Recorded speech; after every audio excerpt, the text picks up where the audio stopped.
Ross Gordon on the Sportswrap Sit Downs. What's going on, man? It's about time, James. It's about time. I blame you. So, I blame you. If you've listened to a Norfolk State broadcast, you've probably heard his voice. You've probably seen him walking around the building. We're here at Eccles Hall today at Norfolk State. Assistant Athletic Director at NSU, the voice of the Spartans, longtime voice of the Spartans. Ross, the past 365 days have kind of been incredible for Norfolk State. There's been a lot of movement, a lot of conference championships, a lot of new coaches. Right. Summarize the past 365 days here on campus for me. Our athletics director, Melody Webb, Dr. Melody Webb, says her hashtag is the gold standard.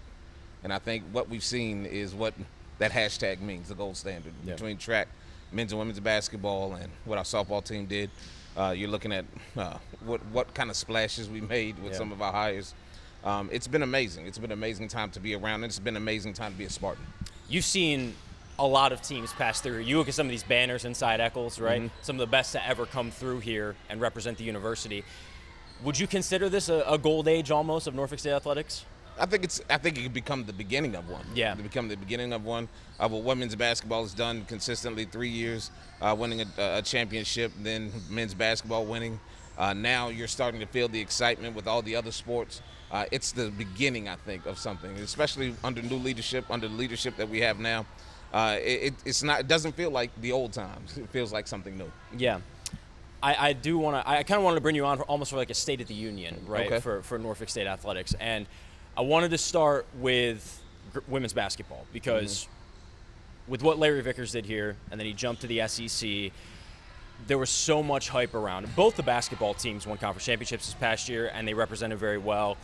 The men's basketball team kind of held Florida a little bit in the first half of that first round NCAA tournament game. The women's team almost beat Maryland. Right. But when we go to the women's basketball team, and now the new regime change, and there's only a couple returning players, should the hype be the same around the women's basketball team in your mind? One, I think yes, because I believe that we have a coach who understood what Coach Vickers did, and let's just say it now. Coach Larry Vickers was a godsend to Norfolk State University. Absolutely. Helped us win our first men's basketball championship as an assistant coach. Then picked up the mantle and carried the torch a mighty long way when it comes to our women's basketball program. But I believe with bringing in Coach Jermaine Woods, a Norfolk native, a guy who's coached in this conference, who's seen this place grow and seen what Coach Vickers has done, he kind of understands what it takes. And to be behind the scenes, there weren't a lot of people who wanted to step into those shoes of Larry Vickers. Yeah. When you look at this position, when you look at this job, you would say, hey, there should be 1 million people applying. Yeah. But because you're coming behind a guy who won 27 games in 30 games, it's kind of hard to say that you can duplicate that. But Jermaine Woods not only wanted the challenge, but I think he's up for the challenge. So I think our women's basketball program is still in great hands. It's still in great hands, and I think they're going to go further with the foundation that Coach Vickers laid and what Coach Woods wants to do. How important was it to get somebody that was already in the conference and a native to come here? Maybe more the native than anything, because I think one thing that Coach Vickers knew was this area. He knew how to sort of move around in this area, how to talk to people in this area. And Coach Woods is the same guy. He's the same guy from Norfolk. Coach Vickers was from Virginia Beach. He loves this area. He loves the individuals who he coaches, and I believe that goes a long way. And I think that's the same story. You don't keep A.J. Richardson if you don't have that same kind of I care and I want to see you do well. You don't keep Debria Clark if you don't have that same kind of mentality that Coach Vickers has and pouring into his young ladies. And I think that's going to be something that we see on a day-to-day basis with our women's basketball program. With as much as you guys lost on the women's basketball team, keeping Debria, keeping AJ, keeping a core that had seen the success for the past couple of years, when AJ came back and that was announced, I think everybody in the sports office, I think all of Norfolk State fans were like, wow, because she could be a Power 4 basketball player somewhere. She's special. And I think when you're playing behind someone who is just as special or probably more, especially in her junior and senior years in Diamond, you really don't see it, but you saw flashes of brilliance with AJ. And I think in our biggest games against Power 5s and Power 4 schools, you saw her brilliant. She's able to get to the cup. She's able to shoot the basketball. Yeah. She's able to put stuff out of her mind really, really quickly. And she was really the catalyst when people started to try to take away Diamond, even though she was a prolific scorer. AJ from that guard position is someone who can break down defenses, who can shoot the outside shot and get to the cup and finish. With the men's basketball team, it's been Robert Jones for a long time, Right. But I want to reference something that he mentioned, I think in December, which was, months before the March Madness tournament, talking about how he had always been recruiting Brian Moore to try to stay here at Norfolk State. And then he called it Norfolk State Community College because of the amount of turnover year to year that he has to change his roster, and that blew up, right? And that I think Dan Patrick talked about that. Jay Williams talked about that. So there was a lot of buzz in the mid-major scene because of what he said. Right. How difficult, when you see him day to day working to recruit pretty much new rosters almost every single year and find that A-level guy that a Jamari Thomas was, a Brian Moore was, what's that grind like? What do you see in terms of him revamping rosters every year? It's kind of scary because it looks easy. From the outside looking in. He has a method. He has a roadmap to get to where he wants to be, and he says it every year around this time. I don't know what we got. I don't know what we got. And for some odd reason, we end up winning a regular season championship or a conference championship with the player of the year. Brian Moore probably could have been the player of the year this year. He was a state player of the year, which says a lot. Mid-major player of the year, too. Mid-major player of the year. And this is a great state for college basketball. And a lot of college basketball players doing what they've done. Brian stood out above the rest. And I think that if you look at it, he's been here a while, 15 years now. Yeah. The question is, what hasn't he done at this point? Besides, he's won a game in the tournament. You know what I'm saying? He's won first 4 game, and as an assistant, he's won a game against a 2 seed. I think, where he wants to go is I think the next step. I think he wants to get to a Sweet 16 game, and I think he wants to get past that first round and be successful in the tournament. I think he can do that. How big is it that ODU is back on the schedule for Norfolk State? Texas should always play Texas A&M. Love that. Yeah. Texas should always play Texas A&M. You never go to Cincinnati and not see Cincinnati play Xavier. Yeah. In basketball, I think it matters. Yeah. I think it matters. It matters that 2 Division I schools in the same city play each other, but not just play each other, but play each other in each other's gyms. Yeah. You know what I'm saying? Because it also brings a lot of not only hype to the city, but I think ODU is going to be better. Yeah, I think they are too. I think ODU is going to be better, and I think what they were last year, you're not going to see this year. And then, with Norfolk State's probably going to be better. So it's a deep team. It's a deeper roster this year than last year, and last year's was really good. Yeah. It just matters, man, for city pride. I think the mayor's going to be happy. The city council will be happy. The city will be happy, and I know a lot of people were saying this should be played at maybe a neutral site, but no. It matters it's that you special play that it's in here, that it's in Chartway. Yeah, it matters. It matters. At Camp Community College, we think big. Your future is now. Fall registration is open. Classes start August 21st. Believe in your future. Grow with PDC.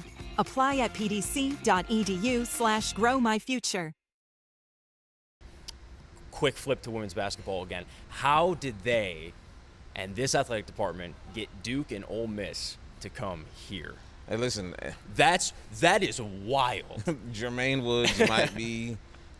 Woods might have. He says it all the time. Connections are everything. Are important. Yeah. Just who you know, and he really started the trend at Coppin State. No one thought LSU should be in downtown Baltimore. Yeah. Everybody was like, well, Angel Reese is from Baltimore. No, it takes a lot to get that team to Baltimore to play a game in your gym, because if you lose that game, that could say a lot about your future unless you win the national championship. Arizona State went to Coppin last year. Yeah. And they felt it. They felt the wrath of not winning in that space. But when I say to have a Duke come here, just look at the narratives of what you can paint, the picture you can paint. Carol Lawson coming home. Yeah, I mean, she's from Virginia. She coaches in North Carolina, but she's near Charlottesville. But she's coming home playing HBCU coming home. Ole Miss not being afraid to come to a place where there are not a lot of people who want to come here and play. Yeah. Even though you won't see that behind the scenes, nobody will say that out loud. We saw last year, James Madison came here to play the men's team, Right. and they got blown out. Right. Nobody really wants to come here to Yeah. play because this is a difficult place to play.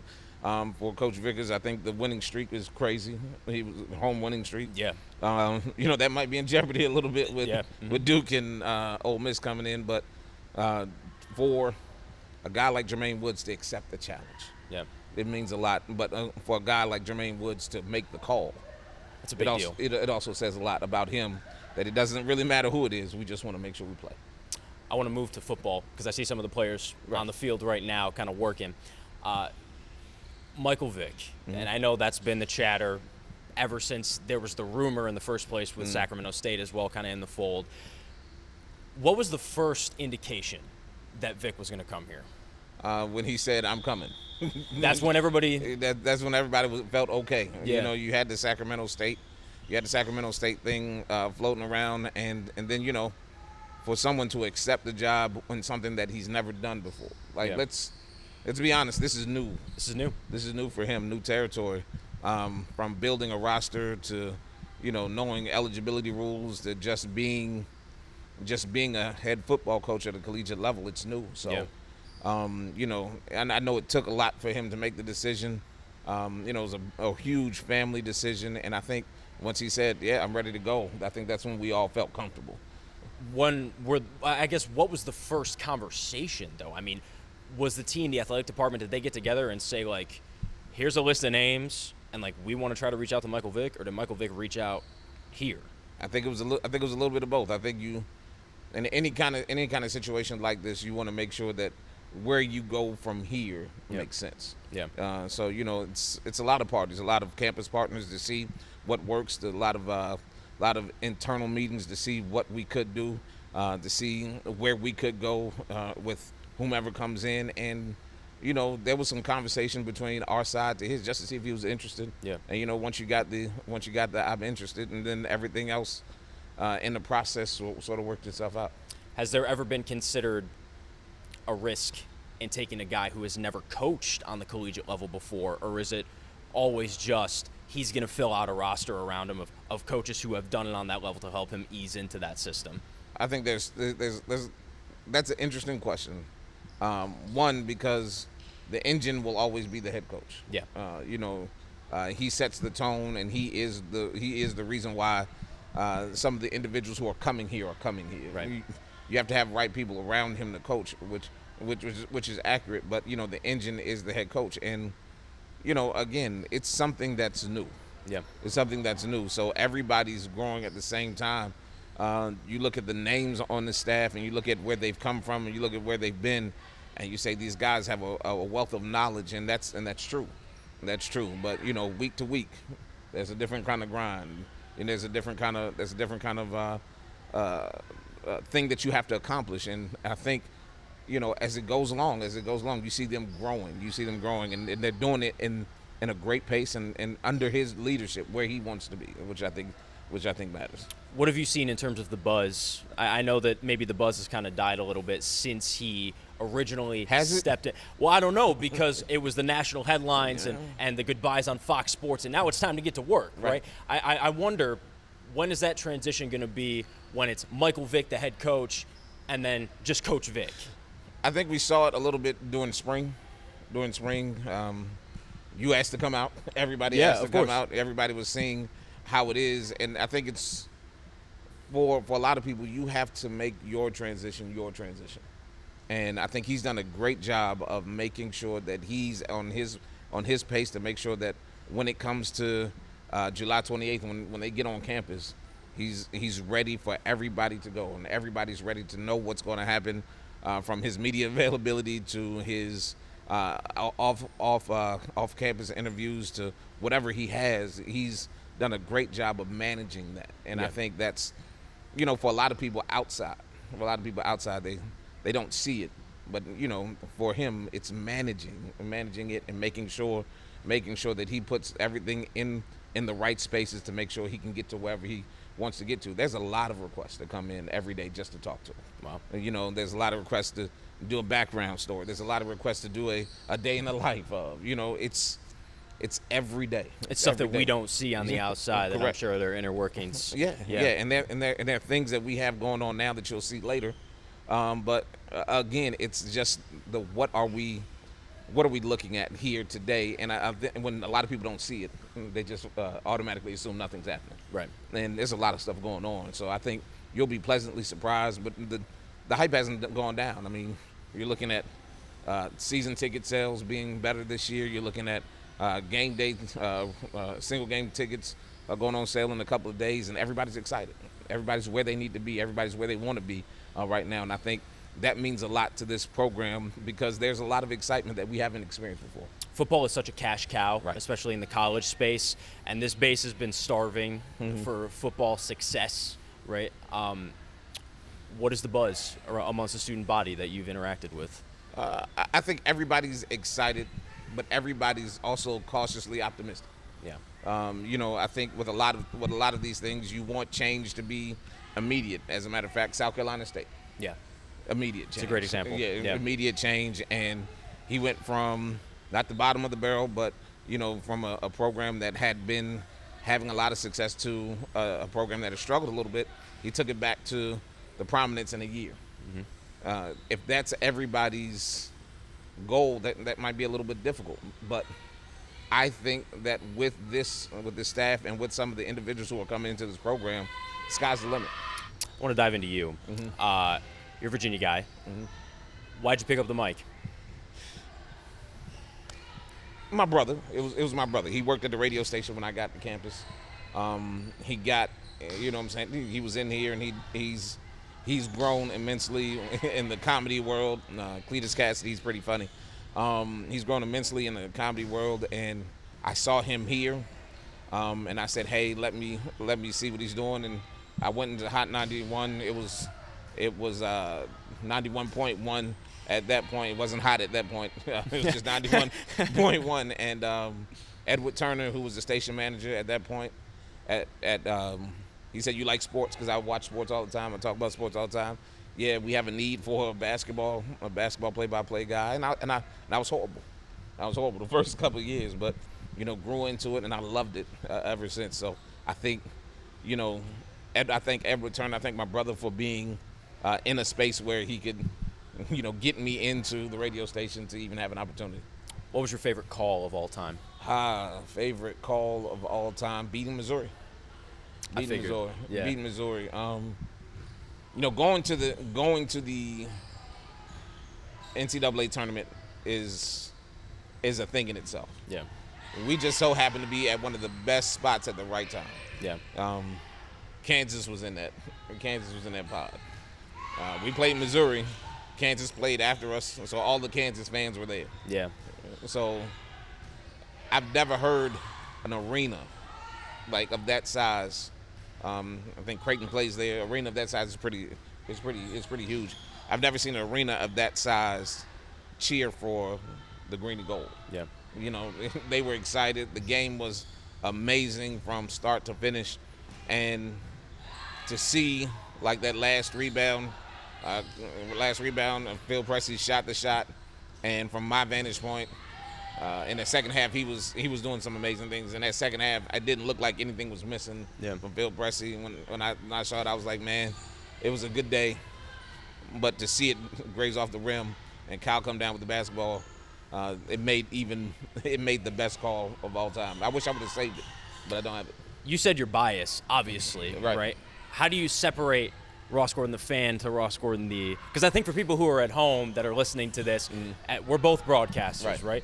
You gotta suppress your fandom sometimes. So, but you work for Norfolk State Athletics. Correct.